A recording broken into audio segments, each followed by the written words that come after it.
Thanks everybody for joining us today on Live Music Nation podcast. I'm your host, Jake Gill. Today we were with Bart Redford from the Walnut Valley Festival. Bart, thanks for joining us. Thanks for the invite, Jake.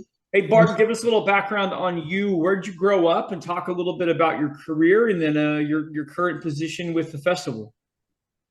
Yeah, I actually grew up here in Winfield. Winfield, Kansas is where we're located, Walnut Valley Festival. And my dad ran it for many years. And so I grew up sort of with we're celebrating our 50th. So I had it all the way through my childhood and worked a little bit. Most of it was, things like being a gopher or, loading trash, that sort of thing. So, and then after I, went off to college and everything, I had a totally different career track. I studied Russian and East European studies and spent about 10 years living over in Russia and met my wife there and came back and worked at KU for about 15 more years at a similar sort of, thing. And then my dad passed away in 2016 and I moved back here in 2017 to start working with the festival. My mom inherited the festival. She owns 100% of the shares. It's a business. One of the few festivals around that's not a nonprofit or something similar. And so she owns the company, and I'm the executive director. Gotcha. So I gotta ask about this Russia thing. I mean, there's probably not a more popular country in the news than Russia. What was it like when you were over there? I moved over there to work in the late 90s, and I stayed there till 2004. My wife and I moved back. And for the most part, we really enjoyed it. This was something we'd studied. We were fluent in the language at the time. And so we had a great time, made a lot of great friends. By about 2004, Putin had been in power for long enough we could kind of see where things were going. Gotcha. And we were ready to make the transition, back here. Moved back to Kansas, lived in Lawrence for a while, and then moved up to Olathe and found jobs, back on this end. And we really we're so disappointed, really, in the path that Putin has chosen for Russia and where he's taken them, because in the late 90s, for a lot of Russians, things might have not have been, the greatest in terms of the economy. Right. The 90s was rough for most Russians living there. But they had freedom of the press. They had freedom of assembly, freedom of religion, all these different things that have just gradually been eroded by Putin and his administration. Do you still have family over there? I don't have family. I've got some friends that we Facebook and keep in touch.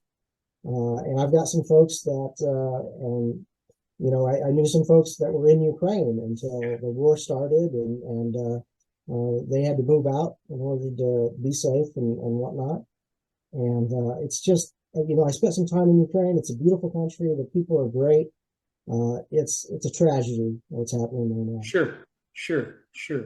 Okay, well, that answers some questions, because you don't meet a lot of people that have lived in Russia in the past 20 years, as it goes through there.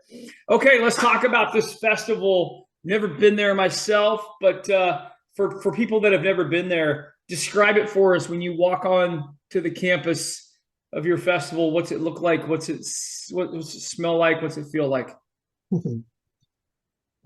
So we just celebrated in September our 50th Walnut Valley Festival. It started in 1972. It was started by three people here in Winfield. Winfield's a small town; it's about 12,000 people, and so when we have festival going, we about double that population for the time of the festival.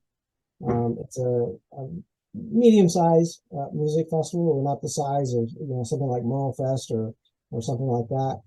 But we're a good size, and we're nationally known.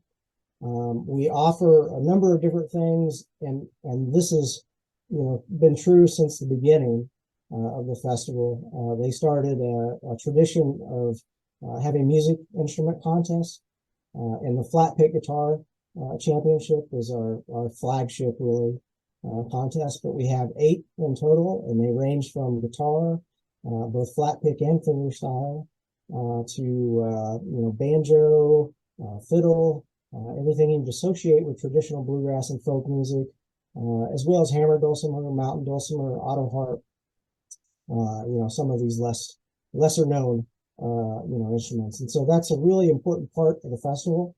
We combine that with stage acts. We have nationally known, internationally known, acts and performers that come in. And then we've got an arts and crafts festival. Not many music festivals, combine that, but it's something that started out very early and it's continued to this day. And we're known for a lot of campground cooking. We're really fortunate in that we've got a large grandstand, seats, as many as we really need. And so we put in 4 stages, in front of that grandstand at other locations in the interior. And then we've got a campground that has a little river, Walnut River running by it. And it's like a 5-minute walk out of the interior. So it's a really nice setup for a music festival. And how many days does this span? It runs for 5 days. Traditionally, we've had, we started on a Thursday and wound up on a Sunday.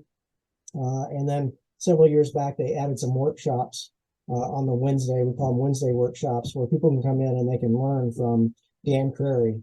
If they're a flat picker themselves, they can learn from the masters, pick up some new tricks, and if they're not too intimidated, come out of that workshop really having learned a lot, at the hands of somebody like that. So very cool. Talk about some of your vendors. How does that work for your vendors?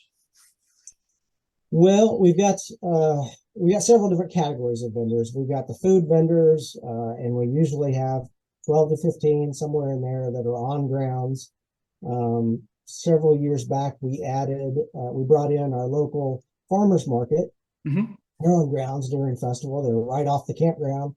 So if you forgot to grab yourself some tomatoes or salsa or whatever, they've got a variety of different things they offer.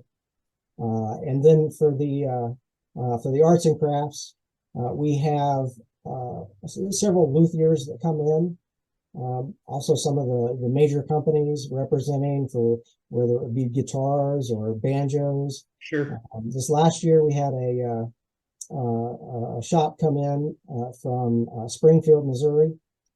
There's a music shop there run by the Chapman brothers. Mm-hmm. And so they were in representing, and then we had Sparks Music. It's a local music store from down in Ark City, just south of here. So okay, all right, very good. Bart, for you as a youngster, I know this is a family business, but for you as a youngster, what were the memories that you had that just said, "Hey, I want to continue this"? They were. It's a combination of memories. I had a wonderful time. It's one of those things where you come back to something like this after having been away for a while, and it seems like from your kid's point of view, everything was so big and spread out, and so it seems a bit more compact than I remember it. But it's still a source of great enjoyment for me and my family. My wife works festival, and it's a great crew. We've had a lot of people that have worked here for upwards of 20 years, and so really, I know many of them, from when I was 15 or 16 working grounds. So it's a great combination of people. It's a great place to work, and we have a good time. We're pretty tired by the time we get done with 4 days of having 12,000 people on grounds or thereabouts. But it's a really nice sense when we're done. We feel like a lot of people have gone home really, really happy with their experience. How easy or how hard is it to keep things as traditional as possible for you guys?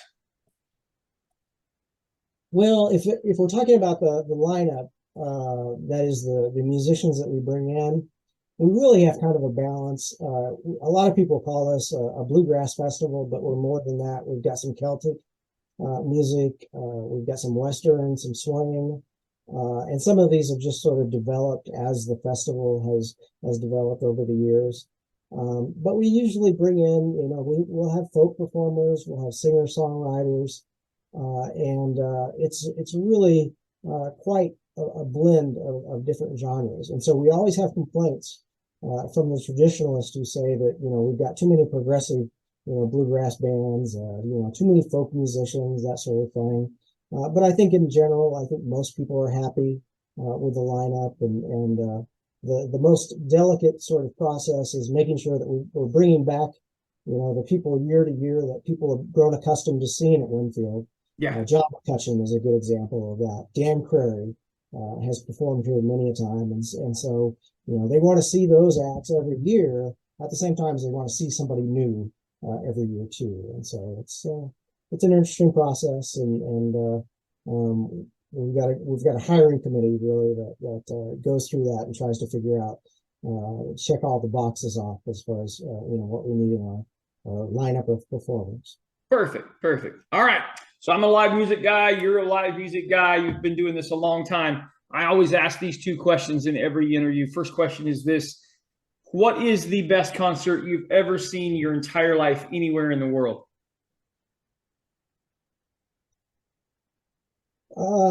That's wow. That's a difficult question. I've seen a lot of great performances. My wife and I try to get out and see as many live performances as we can here in the area, whether it be in Wichita or up in Kansas City. We get to a lot of those shows, that sort of thing. It really comes down to my personal recollection of the concert and what made it special for me. But there's a band, a Russian band that we went to see when we lived in Moscow, and it was something where I'd been set up. My wife had put together this whole sort of evening plan. We had friends that were going to come. We were going to see this concert. She knew this was my favorite Russian band, and I had no idea. I just showed up. We roll in on a bus into Moscow, and I'm told we're not celebrating Austrian Independence Day, but rather we're going to see this band called Cheese, and it was a great fun time. Very small venue, and they were wonderful. So. Perfect. All right. So you can bring any one act to the Walnut Valley Festival, dead or alive. Money's not an issue. Who you bringing?